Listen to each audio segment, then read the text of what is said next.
সেই কথাখিনি পতাৰ যিটো ভিডিঅ' সেই ভিডিঅ'টোৰ পৰা অহা যিখিনি ৰেভিনিউ অৰ্থাৎ 1 মাহৰ কাৰণে এই ভিডিঅ'টোৰ পৰা যিটো ইনকাম হ'ব বা যিটো উপাৰ্জন মোৰ হ'ব সেই উপাৰ্জনটো মই মানস প্ৰতিমৰ কাৰণে আগবঢ়াম। নমস্কাৰ, আপোনালোকে চাই আছে আমাৰ ইউটিউব চেনেল শংকৰ ভাইবছ। এজন প্ৰতিভাৱান ছাত্ৰ যি যোৱা হাইস্কুল শিক্ষান্ত পৰীক্ষা সেই হাইস্কুল শিক্ষান্ত পৰীক্ষাত এটা ভাল ফলাফল দেখুৱাবলৈ তেওঁ সক্ষম হৈছে। তেওঁৰ ঘৰ হৈছে যোৰহাট জিলাৰ ছটাই দাঁতিকাষৰীয়া চিলাজুৰি কমাৰ গাঁৱত। প্ৰথমতে আমি ল'ৰাজনৰ লগত আপোনালোকক চিনাকি কৰি দিবলৈ ওলাইছোঁ। এওঁ হ'ল মানস প্ৰতিম হাজৰিকা।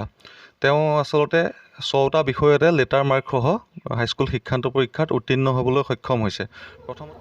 প্ৰথমতে আমি তোমালৈ শুভকামনা জনাই তোমাৰ উজ্জ্বল ভৱিষ্যত কামনা কৰিলোঁ। আগতেই কৈছোঁ যে তেওঁ গোটেইকেইটা বিষয়তে লেটাৰ মাৰ্কসহ হাইস্কুল শিক্ষান্ত পৰীক্ষাত উত্তীৰ্ণ হৈছে। তোমাৰ মুঠ নম্বৰ কিমান আছিল? মোৰ মুঠ নম্বৰ 522। তেওঁৰ যি ফলাফলৰ প্ৰতিটো বিষয়ৰ নম্বৰ সেই গোটেইখিনি আপোনালোকক কাষৰ স্ক্ৰীণখনত দি দিছোঁ আৰু মই কৈও দিছোঁ। তেওঁ অসমীয়াত লাভ কৰিবলৈ সক্ষম হৈছে 93, ইংৰাজীত লাভ কৰিছে 86, জেনেৰেল মেথমেটিক্সত তেওঁ লাভ কৰিছে 81, জেনেৰেল ছায়েন্সত তেওঁ লাভ কৰিছে 85, ছ'চিয়েল ছায়েন্সত তেওঁ লাভ কৰিছে 88, জিঅ'গ্ৰাফীত লাভ কৰিছে 89 আৰু সৰ্বমুঠ 522 তেওঁ লাভ কৰিবলৈ সক্ষম হৈছে। আচলতে ল'ৰাজন যে অকল পঢ়া শুনাতেই চোকা তেনেকুৱা নহয়, তেওঁৰ ইয়াৰ পঢ়াৰ বাহিৰেও বহুতো প্ৰতিভা আছে। ঢোল, তাল, খোল, পেঁপা, গগনা তেওঁ সকলো বজাই এজন ভাল বিহুৱা। কালি মই এটা ৰিলো আপলোড কৰিছিলোঁ তেওঁ বাঁহী বজোৱা, সেইটো হয়তো আপোনালোকে দেখিবলৈ পাইছে। তেওঁ যিখন ঘৰৰ পৰা ডাঙৰ দীঘল হৈছে বা তেওঁ যিখন ঘৰত ডাঙৰ দীঘল হৈ পঢ়া শুনা কৰিছে সেই ঘৰখনৰ যি আৰ্থিক স্থিতি সেই আৰ্থিক স্থিতিটোৰ বিষয়ে মই বৰকৈ ক'বলৈ নাযাওঁ। সেই আৰ্থিক স্থিতি শব্দটোৰ পৰাই আপোনালোকে নিজেই বুজিব পাৰিব যে তেওঁ কেনেকুৱা এখন ঘৰৰ পৰা ওলাই গৈ এনে ধুনীয়া ফলাফল দেখুৱাবলৈ সক্ষম হৈছে। তেওঁ যিখন স্কুলৰ পৰা হাইস্কুল শিক্ষান্ত পৰীক্ষাত উত্তীৰ্ণ হৈছে সেই স্কুলখনৰ নাম হৈছে হাতীগড় উচ্চ মাধ্যমিক বিদ্যালয় আৰু সেই স্কুলখনৰ প্ৰধান শিক্ষক হৈছে বৰ্তমানৰ প্ৰধান শিক্ষক হৈছে অনন্ত শইকীয়া ছাৰ। ছাৰলৈ আমি এই আপাহতে অলেখ ধন্যবাদ জ্ঞাপন কৰিলোঁ। এতিয়া আমি মানস প্ৰতিমৰ লগত কথা পাতিম। প্ৰথমতে তেওঁক আমি সুধিবলৈ লৈছোঁ যে তেওঁ কেনেদৰে পঢ়িছিল সেই গোটেই কথাখিনি তেওঁ ক'ব। মই মানে বিশেষকৈ পঢ়া নাছিলোঁ, কিন্তু আপোনাৰ মানে ৰাতিপুৱা গধূলি যিকণ পঢ়িব লাগে সেই তাকে ভালকৈ পঢ়িছিলোঁ আৰু মানে মোৰ বায়ে অকণমান নোট চোটবোৰ লিখি দিয়াত সহায় কৰিছিলে। আৰু বিশেষকৈ আপোনাৰ মই দিনত বৰ পঢ়িব পৰা নাছিলোঁ। পৰীক্ষাৰ সময়ত বৰ টোপনি ধৰে, সেইকাৰণে খুব টোপনি শুইছিলোঁ মানে বেছিকৈ। এনেই মই ৰাতি বেছিকৈ পঢ়িছিলোঁ। মানে মোৰ মই বেছিকৈ ৰাতি পঢ়ি ভাল পাওঁ, সেইকাৰণে ৰাতি পঢ়িছিলোঁ।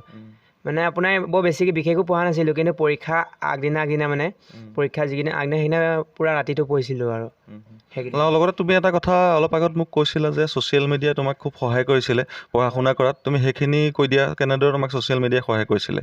মানে ছ'চিয়েল মিডিয়া মানে যিটো বুজি পোৱা নাছিলোঁ ইউটিউবত মই চাৰ্চ কৰিছিলোঁ। তাৰপৰা চাৰ্চ কৰি পেলাই মই বাক নোট লিখিবলৈ দিওঁ, তাৰ বায়ে নোট লিখি দিয়ে, তাৰপৰা আকৌ সেয়া মই পঢ়োঁ। তেনেকৈ যিবোৰ বুজি নাপাওঁ মানে ছ'চিয়েল মিডিয়াৰ পৰাই উলিয়াই লওঁ। তোমাৰ কোনো ধৰণৰ ঘৰুৱা টিউশ্যন বা তেনেকুৱা তুমি ঘৰুৱা শিক্ষক লগাইছিলানে? ঘৰুৱা শিক্ষক বুলি নাছিলে, কিন্তু মই অংকৰ টিউশ্যন লৈছিলোঁ এজন ছাৰৰ ওচৰত, কিন্তু ঘৰতে লোৱা নাছিলোঁ। ঘৰত মানে অকণমান ফিজটো বেছিও হয়, সেইকাৰণে ঘৰত লোৱা নাছিলোঁ। এজন ঘৰুৱা শিক্ষক ল'ব পৰাকৈ বা ঘৰলৈ এজন শিক্ষকক মাতি আনি তেওঁ টিউশ্যন কৰিব পৰাকৈ তেওঁৰ পৰিয়াল আৰ্থিকভাৱে ইমান টনকিয়াল নহয়। তেওঁ সেইকাৰণে গ্ৰুপত গৈ টিউশ্যন কৰিছিলে, যি অংক আৰু ইংৰাজীও কৰিছিলা তুমি? ইংৰাজী কৰিছিলোঁ। কিন্তু আৰ্থিক স্থিতিৰ কাৰণে তেওঁ ইংৰাজীৰ যিটো টিউশ্যন সেইটো বাদ দিবলগীয়া হ'ল আধাতে। কিন্তু তুমি ইংৰাজীত কিমান নম্বৰ পাইছিলা? মই ইংৰাজীত 86 পাইছিলোঁ। আৰ্থিক স্থিতিৰ বাবে তেওঁ যদিও সেই ইংৰাজীৰ টিউশ্যনটো তেওঁ এৰিব লগা হ'ল, তথাপিতো তেওঁ ইংৰাজী বিষয়টোতো লেটাৰ মাৰ্ক পাবলৈ সক্ষম হ'ল।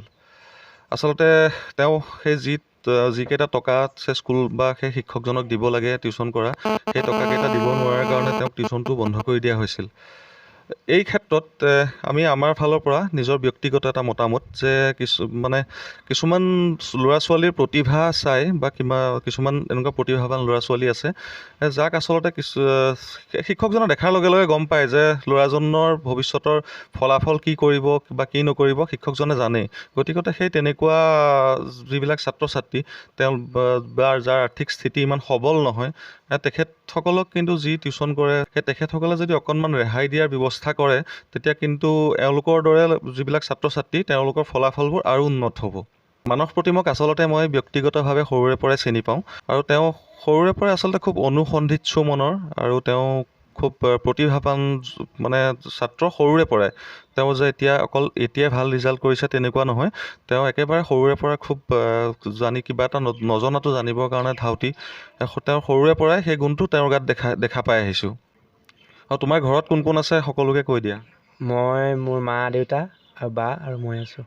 বৰ্তমানলৈকে মানস প্ৰতিমৰ যি ফলাফল বা তেওঁ যিদৰে শিক্ষাৰ ক্ষেত্ৰত যি ফলাফল দেখুৱাই আহিছে, তেওঁৰ জীৱন বাটতো ঠিক সেইদৰে আগুৱাই গৈ থাকক।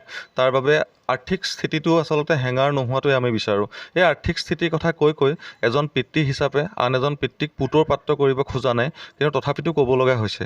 তোমাৰ যে ইমান এই ধুনীয়া ফলাফল, এই ফলাফলৰ কাৰণে তুমি ক্ৰেডিটটো আটাইতকৈ বেছিকৈ ক্ৰেডিট কাক দিবলৈ বিচাৰিবা? মানে ক্ৰেডিট বুলি নহয়, কিন্তু ইয়াত মা দেউতাৰ বিশেষকৈ অৱদান আছে। মা দেউতাৰ অবিহনেতো ৰিজাল্ট হ'ব নোৱাৰে, মা দেউতা বাৰ বাহিৰে। আৰু তাৰোপৰি মোৰ স্কুলৰ যি শিক্ষক শিক্ষয়িত্ৰী, তেওঁলোকে যি মোৰ কাৰণে মানে আমাৰ কাৰণে গোটেই আমাৰ বেষ্টটোৰ কাৰণে যি কষ্ট কৰিছিলে, তেওঁলোকক তাৰ কাৰণে মই ধন্যবাদ জনাইছোঁ। আৰু মানে তেওঁলোকে বহুত ভাল কৰি আমাক সহায় কৰিছিলে। কিবা বুজি নাপালোঁ, স্কুলত বুজি নাপালোঁ, আহি পেলাই ঘৰৰ পৰা ফোন কৰি সুধি দিওঁ, তেওঁলোকে আকৌ ফোনতো নিজৰ মানে প্ৰয়োজনীয় মূল্যৱান সময় আমাক মানে খৰচ কৰি আমাক ভালদৰে বুজাই দিছিলে। তেওঁলোককো তাৰ বাবে অশেষ ধন্যবাদ জনাইছোঁ, কাৰণ তেওঁলোকৰ অবিহনে এইটো ৰিজাল্ট হোৱা নাছিলে। তেওঁলোককো ধন্যবাদ জনাইছোঁ। পঢ়া শুনাৰ বাহিৰেও তুমি আৰু কি কৰি ভাল পোৱা? খেলি ভাল পাওঁ। এনেই মই ঢোল বজাওঁ, বাঁহী বজাওঁ, তাৰপৰা গান গাওঁ, মন গ'লে সেয়াকে কৰোঁ।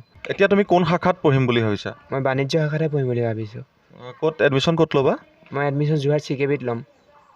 লক্ষ্যবিহীন জীৱন হ'ল গোঠাবিহীন নাৱৰ নিচিনা। গতিকে আমি তেওঁৰ জীৱনৰ লক্ষ্যটো সোধোঁ। তোমাৰ জীৱনৰ লক্ষ্য কি? মানে তুমি ভৱিষ্যতে কি হ'ম বুলি তোমাৰ লক্ষ্য আছে? ভৱিষ্যতে মানে মোৰ লক্ষ্য মানে এটাই, চাৰ্টেড একাউণ্টেণ্ট হোৱা। মানস প্ৰতিমৰ উজ্জ্বল ভৱিষ্যত কামনা কৰিলোঁ। লগতে আপোনালোকক এটা কথা ক'বলৈ বিচাৰোঁ যে মানস প্ৰতিমৰ লগত যি এই কথাখিনি পাতিলোঁ, এই কথাখিনি পতাৰ যিটো ভিডিঅ', সেই ভিডিঅ'টোৰ পৰা অহা যিখিনি ৰেভিনিউ, অৰ্থাৎ 1 মাহৰ কাৰণে এই ভিডিঅ'টোৰ পৰা যিটো ইনকাম হ'ব বা যিটো উপাৰ্জন মোৰ হ'ব, সেই উপাৰ্জনটো মই মানস প্ৰতিমৰ কাৰণে আগবঢ়াম। আজিৰ ভিডিঅ'টো ইমানতে শেষ কৰিবলৈ লৈছোঁ। পুনৰ নতুন এটা ভিডিঅ'ৰ সৈতে আপোনালোকক অতি সোনকালেই লগ পাম।